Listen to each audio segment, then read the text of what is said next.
doctor Luis de la Barrera Solórzano, coordinador del Programa de Derechos Humanos de la Universidad Nacional Autónoma de México.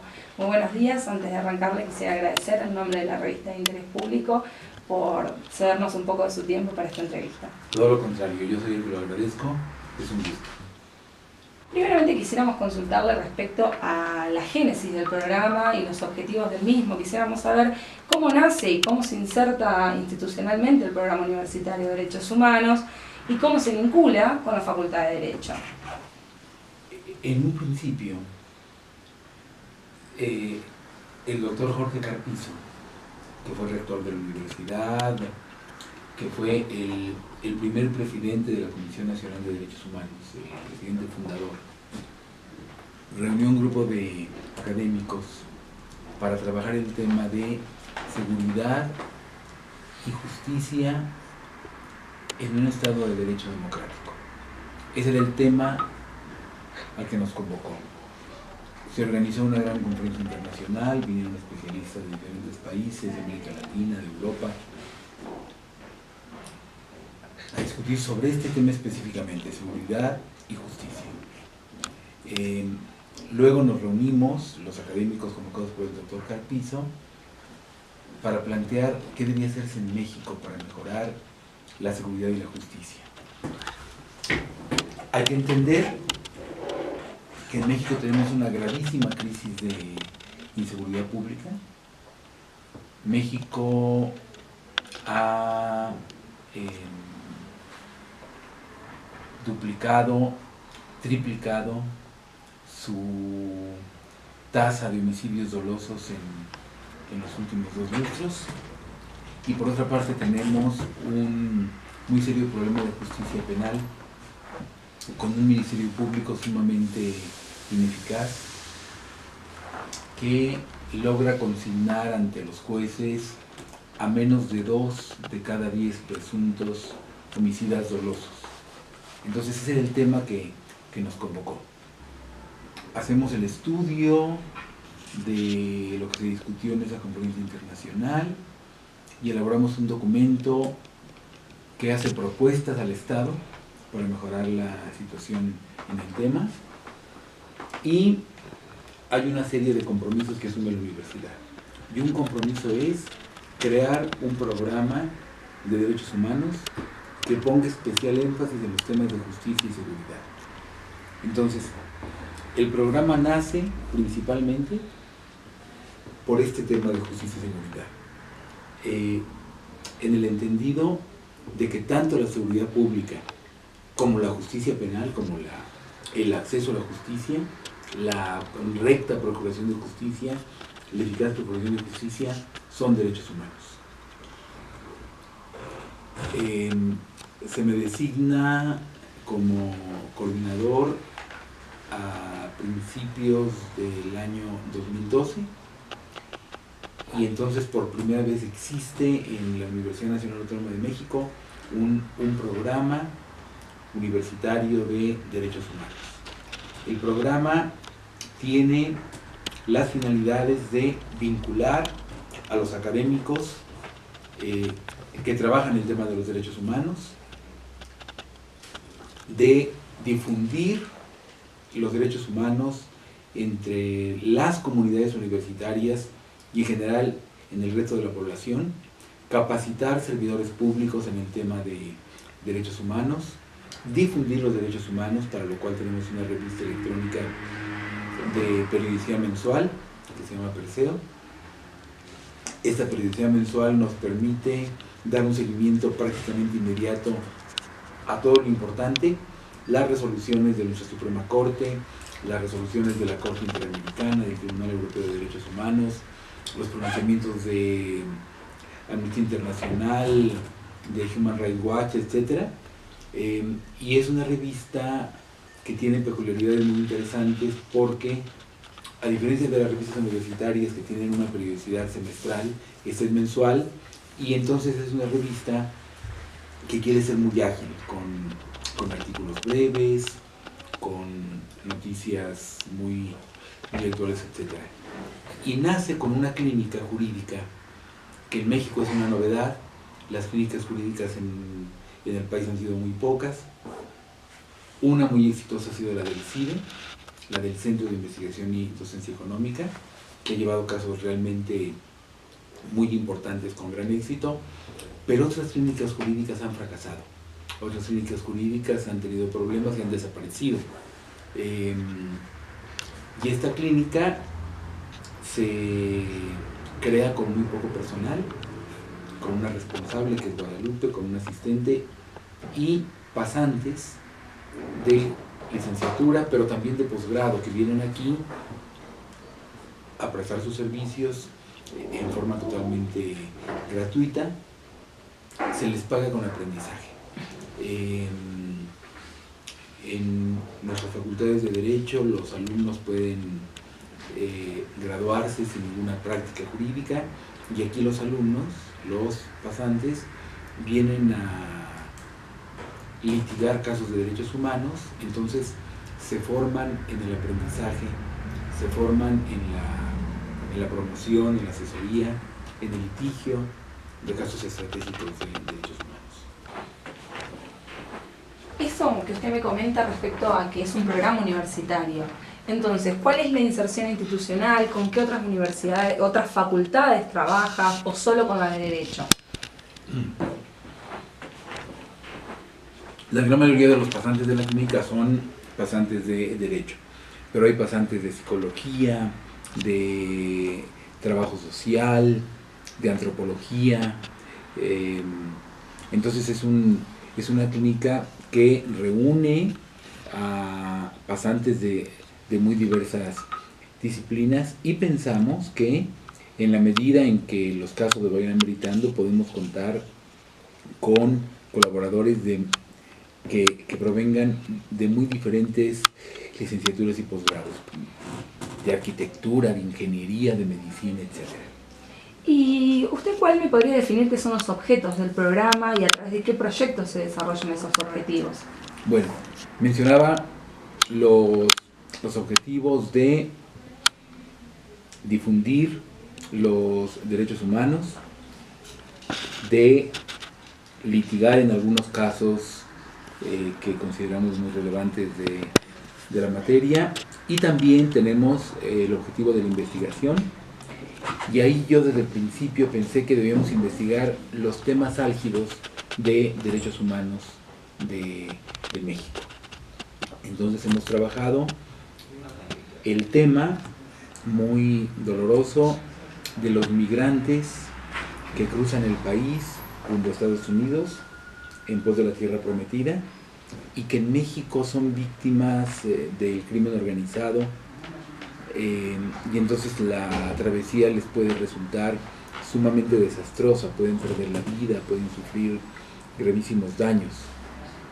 Hemos investigado el tema de procuración de justicia, y tenemos una propuesta para una reforma profunda del Ministerio Público, para que llegue a ser una institución eficaz, confiable, etc. Tenemos un estudio sobre la policía, tenemos un estudio sobre prisiones. Las prisiones mexicanas, como en general las prisiones de América Latina, son un verdadero desastre. Y estamos ahora investigando el tema de la población callejera. Tenemos dos programas permanentes, que son el de indicadores, y una investigadora nuestra, la que se dedica a este tema, fue designada por la OEA como experta independiente, y el tema de la discapacidad. Empezamos por hacer un diagnóstico de cuál era la atención que nuestra universidad da al tema de la discapacidad, pero queremos ir más allá y proponerle al Estado políticas públicas en la materia. Básicamente esos son los temas en los que hemos trabajado. Esos son los dos grandes temas del programa universitario. Y le pregunto, ¿cómo nace dentro del programa las clínicas jurídicas?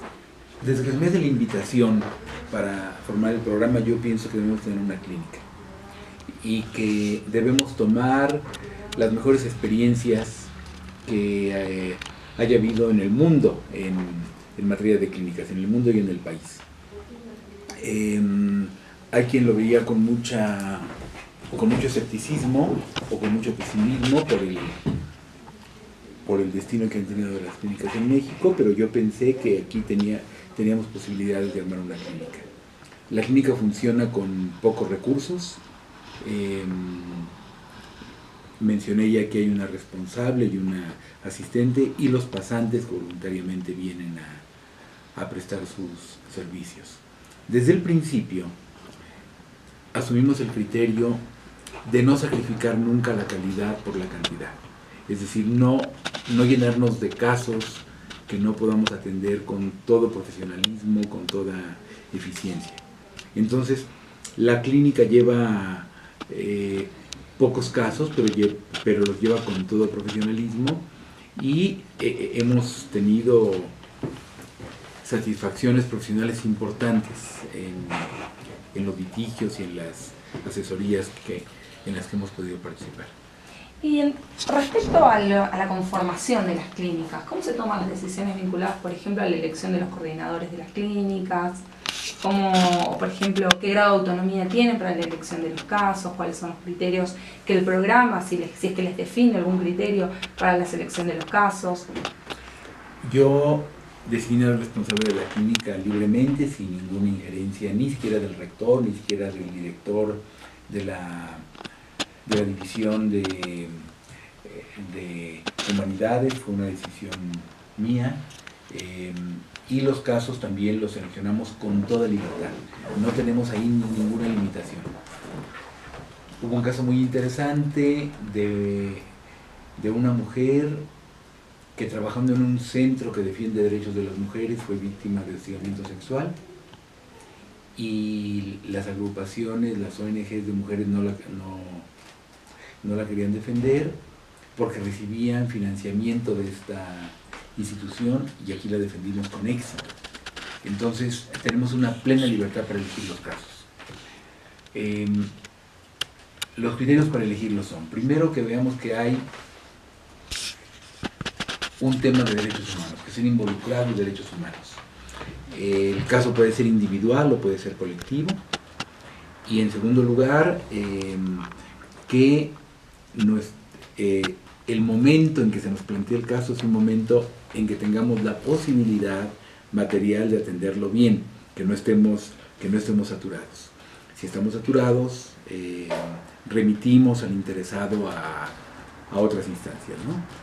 Que puede ser la Defensoría de Oficio, que puede ser alguna ONG que lleve litigios, etc. Y, por ejemplo, si hay sucesos puntuales que requieren atenciones específicas, como por ejemplo el caso del reciente terremoto en México, ¿eso ustedes hacen lugar en la agenda? ¿Tienen casos así que les sucedan de situaciones particulares, coyunturales, que exijan la intervención de la clínica? Cuando es un asunto tan relevante como el de las víctimas del sismo, bueno, nos hacemos espacio, y siempre tenemos esa posibilidad. Ahora mismo estamos en entrevistas, Guadalupe está en entrevistas con damnificados por el sismo que pudieran tener algún reclamo jurídico. Y ahora respecto al programa universitario de Derechos Humanos y las clínicas jurídicas, ¿cómo cree que incide en la formación práctica de los abogados y las abogadas? ¿Qué tipo de perfil de litigante promueve el programa a través de las clínicas? De una manera fundamental, de una manera importantísima. Es abrirle al estudiante un horizonte de uno de los temas más importantes del proceso civilizatorio, que es el tema de los derechos humanos, y hacerle ver que él, con su práctica profesional, puede incidir en la vigencia efectiva, en el respeto efectivo de esos derechos. Entonces, no solamente aprenden lo que es la práctica forense, sino que además aprenden a tener una visión de la materia de los derechos humanos, y esa es nuestra apuesta, va conformando también una postura ética que me parece importantísima en un abogado y en cualquier otro profesional. Y frente a esto que usted me comentaba antes respecto a la integración interdisciplinaria de las clínicas, ¿cuál considera usted que son las ventajas de esta integración interdisciplinaria con alumnos de distintas carreras de la universidad? Que los litigios juegan un papel importante en muy diferentes disciplinas. Se puede requerir un dictamen psicológico, se puede requerir el apoyo de un trabajador social, se puede requerir el apoyo de un médico forense, de un ingeniero, de un arquitecto para hacer un peritaje, etc.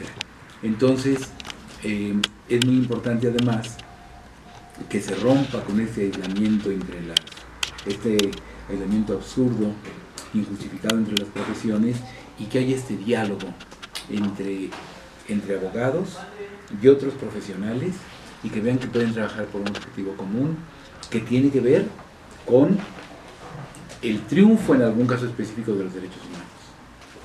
Ahora, ¿cuál cree que es la importancia de la clínica como uno de esos proyectos y por qué considera que otras universidades también deberían tener programas de clínica jurídica?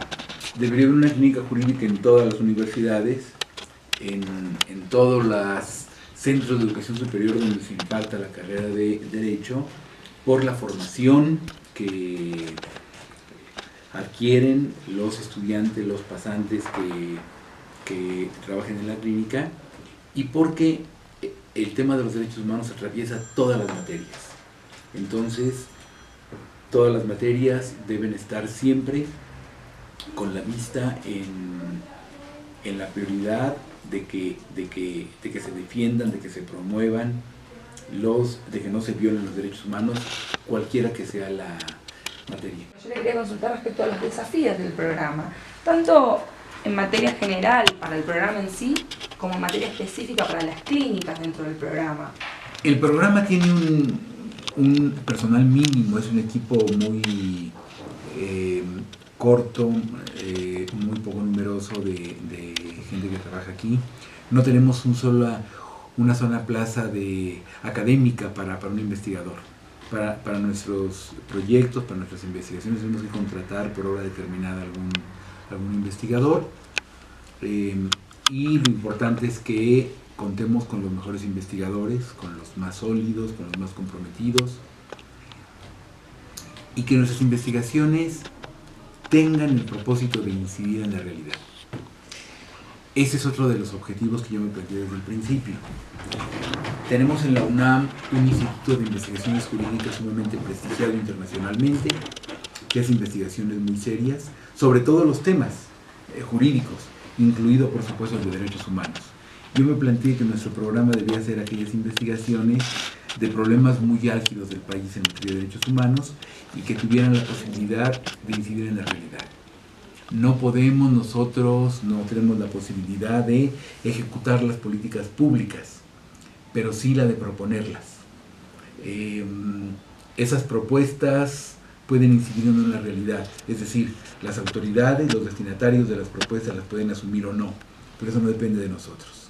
Nuestra labor es en decir, hay este problema en el país de derechos humanos, hacer un diagnóstico muy sólido, muy riguroso y decir, creemos que por aquí debe atacarse el problema para que se resuelva o se alivie, y en eso debemos ser muy sólidos. Respecto de la clínica, creo que la clínica ha logrado en poco tiempo hacerse de un muy buen prestigio. Yo creo que debe crecer paulatinamente. No soy partidario de los crecimientos violentos en un proyecto tan importante, para que pueda asumir nuevos casos, siempre cuidando mucho la calidad profesional.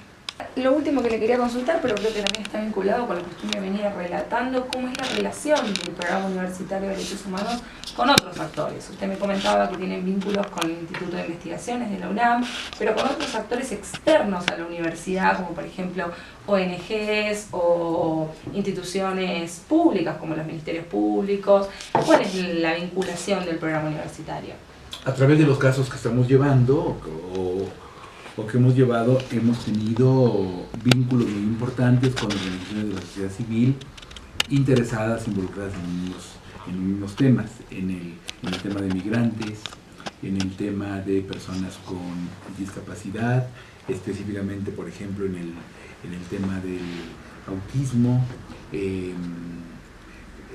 Entonces, siempre hemos estado abiertos a que se den esos vínculos con organizaciones de la sociedad civil interesadas en los mismos temas que nosotros. Muchísimas gracias por la entrevista, le agradecemos por toda la información que nos ha dado, seguramente será muy útil para poder difundir este programa universitario de derechos humanos en nuestro país y tal vez, quien dice, poder replicar estos programas. Fue un gusto, muchas gracias.